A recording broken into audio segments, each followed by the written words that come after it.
est 19h. Bonsoir à tous. Ravi de vous retrouver pour cette nouvelle édition à la une de l'actualité de ce samedi 19 août. Une nouvelle brigade et 10 gendarmes affectés pour assurer des missions de proximité à Hapiti. Une demande de la commune, une annonce de Gérald Darmanin. Comment la population réagit? Élément de réponse dans quelques instants.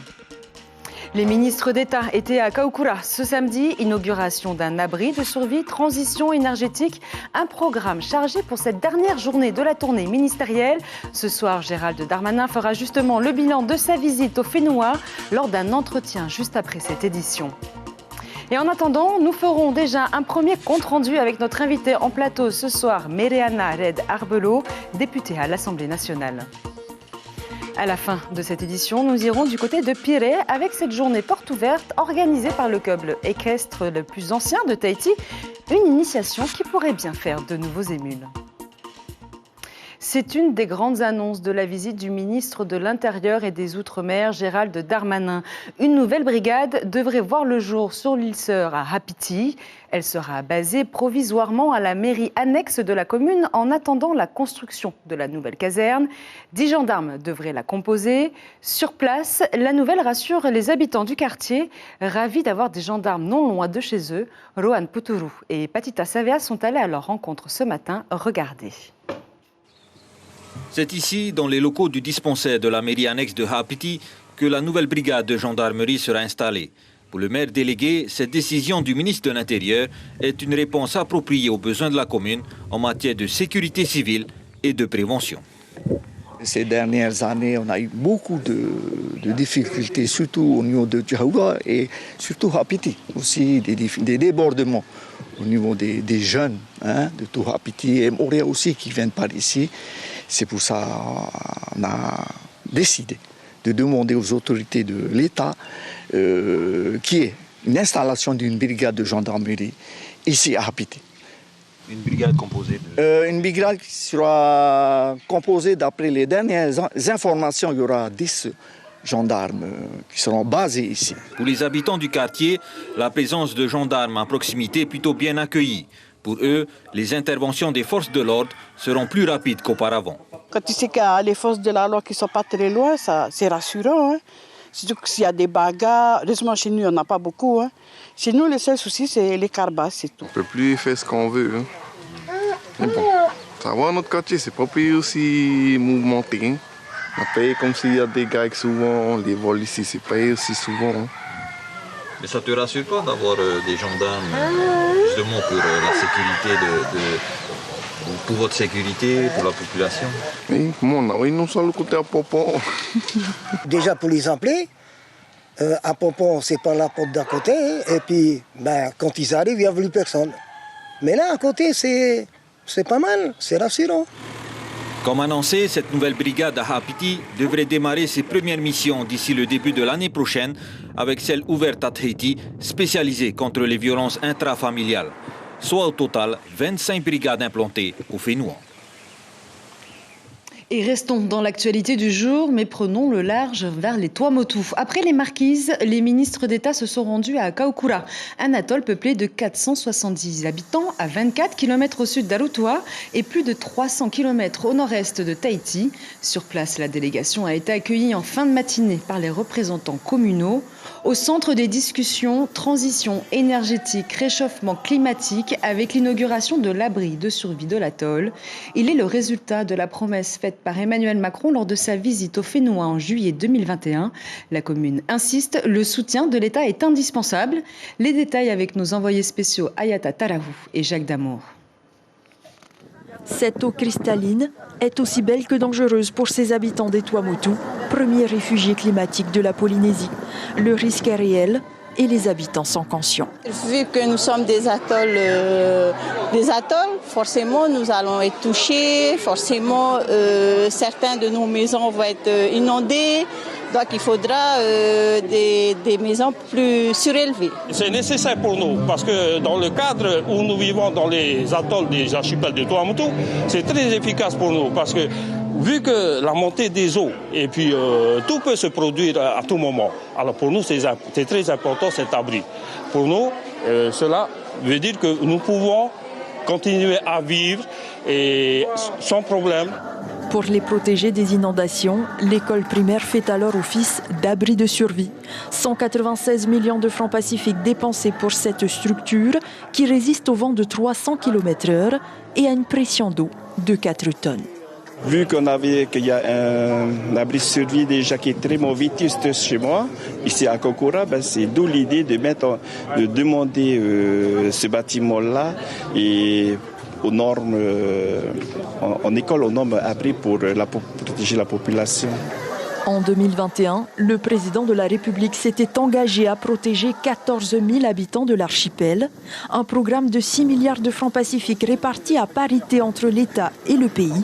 2 ans plus tard, 52% des 22 opérations sont réalisées. Sur les 5 prochaines années, entre 2021 et 2025, il est prévu la construction des abris sur la plupart de ces atolls qui sont dépourvus, et notamment comme Longuiroa, où aujourd'hui il y a un centre d'incendie et de secours qui est en construction. Fakarava également va avoir le sien, plus une nouvelle école également. Manhi est en train de terminer son école. Raraka vient tout juste d'avoir son école également. Donc ce sont des atolls qui aujourd'hui vont permettre d'avoir la population qui sera protégée des aléas climatiques. Kokura veut aussi enclencher la transition énergétique en transformant la centrale thermique par des panneaux photovoltaïques. Mais là aussi, l'État doit se décider, le pays également. L'appel est lancé. Et Gérald Darmanin de retour à Tahiti. Ce soir, le ministre de l'Intérieur et des Outre-mer accorde un entretien télévisé à 19h30 en direct depuis la résidence du Haut-Commissariat. Durant 30 minutes, il sera interrogé par notre journaliste Lucille Guichet et Esther Cuneo de TNTV. Nous rejoignons sur place notre reporter en pleine préparation. Bonsoir Lucille. Vous allez faire le bilan ce soir sur la tournée du ministre. Quel sujet vous allez particulièrement aborder ? Oui, nous parlerons sécurité intérieure, bien sûr, mais aussi relations entre l'État et le pays, nucléaire et axe Indo-Pacifique, puisque Gérald Darmanin gère les 2 portefeuilles, l'intérieur et l'outre-mer. Nous ferons le bilan de ces 4 jours de visite à travers la Polynésie, à Te Ahupo, Moorea, aux Marquises et au Tuamotu. Face aux attentes de la population, des syndicats et des élus locaux, quelle place, quel rôle veut jouer l'État en Polynésie qui occupe une place centrale dans le Pacifique et aujourd'hui gouverné par des indépendantistes. 30 minutes d'entretien en direct juste après ce journal. À tout à l'heure. Merci beaucoup Lucille Guichet, on vous retrouve tout à l'heure et vous étiez donc à l'image avec Patrick Tingsing. Je me tourne à présent vers notre invitée de ce soir en plateau, la députée Mirana Red Arbelo. Yaorana Mirana, merci d'être avec nous ce soir. Yaorana, bonsoir à tout le monde. Alors on va commencer tout de suite, on vous a vu accompagner Gérald Darmanin tout au long de son séjour au Fénois. Quel bilan vous faites de cette visite ? Écoutez, c'était très enrichissant pour tout le monde. Et mon travail principal, c'est de faire reconnaître les spécificités de notre territoire, des Outre-mer et en particulier de la Polynésie française à Paris. Il me paraissait essentiel que je puisse accompagner ces 2 ministres dans toutes les séquences, que ce soit à Taupo, que ce soit à Moorea et aux Marquises et au Tuamotu, pour leur faire constater ces spécificités qui sont si particulières chez nous. Voilà. Alors, on a senti tout au long de ce séjour quand même une ambiance plutôt apaisée entre le gouvernement polynésien et l'État. Ce qui n'était pas forcément le cas, c'était un peu plus conflictuel à l'époque du gouvernement Temaru. Est-ce qu'effectivement c'est quelque chose que vous ressentez, vous, de votre côté ? Oui, tout à fait. Les rapports sont sereins et ont toujours été sereins à l'image de notre président de gouvernement, Moitai Broderson. Il n'y a pas, je pense, de bénéfice à entretenir des relations conflictuelles. Donc tout se passe très bien. Alors là, vous allez bientôt, à la fin du mois, repartir à Paris pour reprendre votre casquette de député donc à l'Assemblée nationale. Comment vous allez faire le relais ? Sur quoi vous allez travailler suite à cette visite ministérielle ? Alors, il y a bien sûr l'actualité et notamment le sujet de l'ITR qui revient puisque c'est le dispositif en fait qui doit venir remplacer l'indemnité temporaire de retraite qui va disparaître, qui est amenée à disparaître. Et donc c'est un sujet important et puis d'actualité parce que on aimerait qu'il passe au prochain projet de loi de finances au mois d'octobre. Donc il faut qu'on soit prêt à proposer un dispositif. Et dans ce cadre-là, je vais donc réunir les syndicats de la fonction publique de l'État localement afin qu'on trouve une voie commune pour que je puisse la porter à Paris. Et alors, vous avez également accompagné le ministre délégué chargé des Outre-mer, donc Philippe Viget, qui est un petit nouveau dans les Outre-mer. Justement, quel type de relation vous commencez à avoir avec Philippe Viget, qui découvre le territoire de Polynésie et qui découvre les territoires ultramarins ? Oui, alors j'ai une très bonne impression, puisque en plus, on a pu se côtoyer, mais très peu de temps à l'Assemblée nationale, puisqu'il était encore il y a peu député. Et donc, on a bien échangé sur les problématiques de la Polynésie. Et il me paraît tout à fait content, en tout cas satisfait de sa visite et de prendre ce portefeuille des Outre-mer. Donc c'est que du positif. Vous avez démarré justement une relation qui paraît sereine, donc il y a quand même un travail qui va être fait entre vous dès là, la rentrée en fait. Oui, on a commencé à caler quelques rendez-vous déjà et je sais maintenant, après cette tournée, qu'on pourra parler de choses qu'on a constatées ensemble et ça sera beaucoup plus... en fait, ce sera quelque chose qu'il a vu de ses yeux et constructif peut-être même sur la suite. Sur la suite de notre travail commun. Tout à fait. Alors, Oscar Temaru a tenu une conférence hier de presse pour réagir à la venue du ministre de l'Intérieur et des Outre-mer. Le leader indépendantiste était notre invité en plateau hier soir. Je vous propose de regarder un extrait de cette interview. Je reviendrai juste après avec vous pour réagir. Nous avons des leçons à recevoir de la Chine. Comment ce pays, parmi les plus pauvres, qu'est-ce qu'ils ont fait pour aujourd'hui être parmi la première puissance mondiale? C'est la première puissance mondiale économique, qu'on le veuille ou non. Il faut travailler avec tout le monde. Il y a 2500 entreprises privées françaises qui travaillent en Chine. Il y a près de 300 000 Français qui travaillent en Chine. Est-ce que vous le savez, ça? Est-ce que vous préfériez du coup un rapprochement plutôt avec la Chine qu'en fait continuer avec la France? On veut travailler avec tout le monde. Nous voulons être un pays libre et libre de décider avec qui nous voulons coopérer. Alors, vous venez de l'entendre, Oscar Temaru a dit « La Chine a des leçons à nous donner ». Juste avant, il disait « Gérald Darmanin n'a pas de leçons à nous donner ». Qu'est-ce que vous pensez de ces propos du leader indépendantiste ? Alors, ce sont les propos de notre leader de parti politique. C'est la position donc, du parti politique et je n'ai pas de commentaire particulier à faire. Alors, comment vous arrivez à travailler avec à la fois le gouvernement de la Polynésie française, donc Moetai Brotherson et son équipe, et en même temps à l'Assemblée? Comment vous arrivez à travailler, à faire avec ces deux partis, on va dire? Alors, comment travailler avec ces deux entités? Tout se passe en synergie. Donc, pour le gouvernement, on avait un programme et donc moi, j'essaye d'articuler en fait toutes les demandes du gouvernement, les orientations qu'ils veulent donner à leur politique gouvernementale avec mes moyens, moi, à l'Assemblée nationale. Et j'ai mes deux autres collègues qui sont eux-mêmes représentants à l'Assemblée. Ce sont aussi un petit peu mes relais, même si je travaille avec tout le monde aussi à l'Assemblée. Et tous les représentants peuvent venir, qu'ils soient de l'opposition d'ailleurs ou de la majorité, me rencontrer, échanger avec moi sur des problématiques qui les intéressent ou qu'ils portent. Et donc, il n'y a pas de problème particulier. En fait, moi, je suis là pour être le relais avec les institutions parisiennes et pour faciliter, afin que aussi le statut qui gère la Polynésie ne soit pas un bloquant pour le développement de notre pays. Vous pensez qu'il n'y a pas de division en fait au sein du Tavini, il y a juste un parti et un gouvernement et ce sont deux positions différentes? Disons que le parti a une idéologie et que nous, on essaye effectivement de porter, mais le gouvernement doit s'occuper de l'actualité et du quotidien des Polynésiens.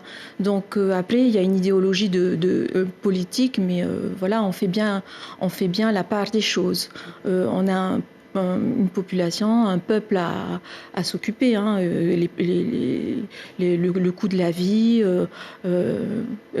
toutes les problématiques que peut avoir donc un pays. Et c'est ça notre travail premier. Alors, on l'a dit tout à l'heure, vous allez bientôt repartir en métropole. Quelle va être votre priorité quand vous allez revenir à l'Assemblée nationale ? Alors, je parlais de l'ITR tout à l'heure, ça c'est une chose, et ensuite se préparer pour l'examen du projet de loi de finances, puisque c'est au mois d'octobre, fin septembre, octobre que ça va commencer, et donc on est déjà avec mon cabinet en train de se préparer et de se caler sur les différentes missions budgétaires qui seront détaillées à ce moment-là. Pour une première mandature de votre part, comment vous vivez les choses ? C'est un monde que je découvre, mais qui est passionnant, et c'est des personnes surtout que je rencontre, et puis un univers complètement différent de celui dans lequel j'évoluais auparavant. Merci beaucoup Mereana. Je rappelle que vous êtes donc députée à l'Assemblée nationale et on vous souhaite un bon retour en métropole. Merci Sylviane.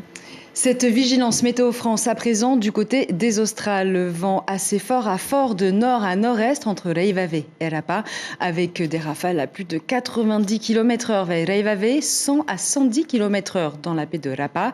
Attendu cette nuit et dimanche, soyez donc vigilants. Et prenons le large vers une autre île du Pacifique, Tonga. Plusieurs élus polynésiens sont partis ce matin pour y participer à la 3e conférence du groupe des parlements des îles du Pacifique, Fidji, Hawaï, Nouvelle-Calédonie ou Nouvelle-Zélande. Le groupe compte 16 membres. Au programme des débats, le réchauffement climatique et la stratégie géopolitique indo-pacifique.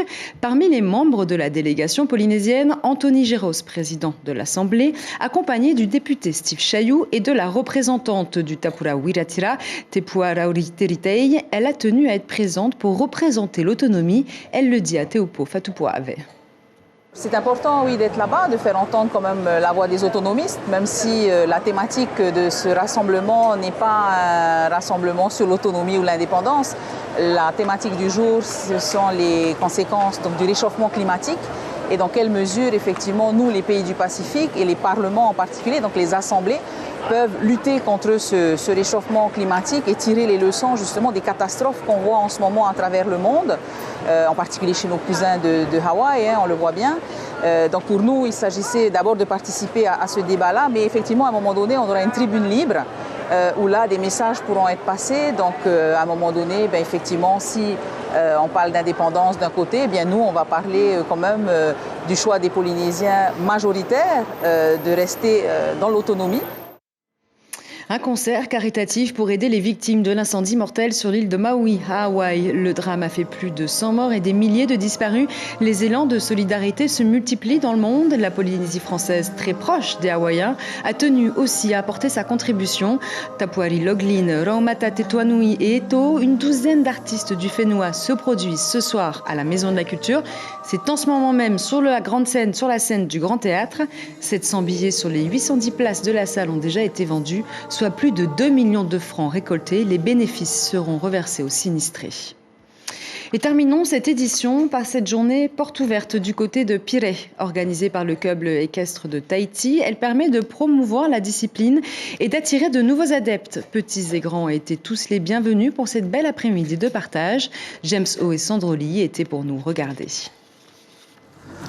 C'est le plus ancien centre équestre du Whenua. Créé en 1945, juste après la guerre, le club équestre de Tahiti compte une section cheval pour les cavaliers confirmés et une section poney pour l'initiation.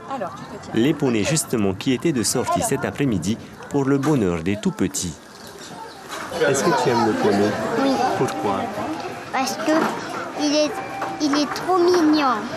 Oui. Tu aimes le caresser? Oui.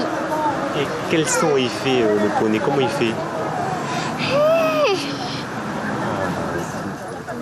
Passionnée de chevaux depuis l'âge de 6 ans, Maëlys Moyer sait aussi bien comment s'y prendre avec les enfants. T'inquiète pas, elle reste toujours à côté. Tiens. Hé, chérie, regarde. Faut que tu tiennes ça aussi. Voilà. Je dois avouer que quand je regarde des photos ou là, quand j'aide et tout, je me dis que y a un temps, c'était moi sur eux. Et quand j'ai commencé, les poneys me machin, mais je voulais jamais arrêter. Toutes les séances, je continuais à dire que je voulais continuer. Et je suis heureuse de n'avoir jamais arrêté parce que maintenant, je monte les plus grands, donc les chevaux, et c'est toujours autant incroyable. Promouvoir l'équitation, c'est l'objectif principal de l'association. Actuellement, l'écurie loge une vingtaine d'animaux, des poneys, des pur-sang néo-zélandais et des chevaux marquisiens. À partir de 3-4 ans, on peut commencer un peu à faire des balades, après monter un peu plus sérieusement à partir de 5-6 ans. Et puis adulte, il n'y a pas de limite d'âge tant qu'on arrive à monter, à descendre et qu'il n'y a pas de souci là-dessus. Le club équestre prépare également ses cavaliers pour la compétition, dont la prochaine aura lieu demain après-midi à l'hippodrome de Pirée à l'occasion de la 4e journée des courses hippiques. C'est la fin de cette édition. L'information principale de ce samedi, fin de mission pour le ministre de l'Intérieur et des Outre-mer qui rentre de Kaukura aujourd'hui, dernière étape de sa visite. Inauguration d'un abri de survie, transition énergétique. Il a réaffirmé le soutien de l'État pour cette île des Tuamotu. Gérald Darmanin qui fera justement le bilan de sa tournée au Fénois aux côtés de notre journaliste Lucille Guichet et Esther Cuneo de TNTV. C'est tout de suite après ce journal, restez donc sur Polynésie la première, un entretien de 30 minutes qui sera suivi de votre magazine OEA de la saga Azucar et enfin la finale de la Coupe du Monde féminine à 23h50, Espagne contre Angleterre. Prochain rendez-vous de l'information demain dès 6h sur vos ondes Radio Polynésie la première avec Abinera Tematahotoa et Heipua Teuira. Demain soir, vous aurez le plaisir de retrouver Ayata Tarahu qui vous accompagnera toute la semaine. Je vous souhaite à tous une excellente soirée.